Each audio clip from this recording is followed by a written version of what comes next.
Hello friends, কিছুদিন আগে আমার জন্মদিন থাকে আমার মামা আমাকে গিফট দিয়েছে। তো এটার মধ্যে কি আছে আমি নিজেও জানি না। সো লেটস গো, এখন এটার সঙ্গে ফাইট করার পালা। তো এটার সঙ্গে মারামারি করছিলাম, অবশেষে আমি শুধুমাত্র এই ফুলটাই খুলতে পারি। আমি এখনো জানি না কতক্ষণ ধরে আমার এই টেপটাই খোলা লাগবে। সো আবারও শুরু হয়ে গেল এর সঙ্গে মারামারি। তো অবশেষে এটা আমি খুলতে ভাই এটা কি হলো আমার সাথে, এখনো খুলছে না। এবার আমি এটাকে ছিঁড়ে ফেলবো। তো যখন এর সঙ্গে একটু রাগ দেখিয়ে কাজ করতে গেলাম, অমনি গেল খুলে।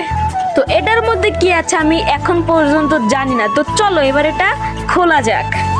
সো তারপর যখন এটা আমি আস্তে আস্তে আস্তে আস্তে বের করছিলাম, তো এটা আমার বুঝতে বাকি রইলো না, এটা আমার মামা আমার জন্য সুন্দর করে বানিয়েছে, সুন্দর একটি ফটো ফ্রেম। সো এই বার্থডে ফ্রেমটা তো আমার কাছে অনেক অনেক ভালো লাগছে। তোমাদের কাছে ভালো লাগলে ভিডিওতে অবশ্যই একটি লাইক করবে। বাই।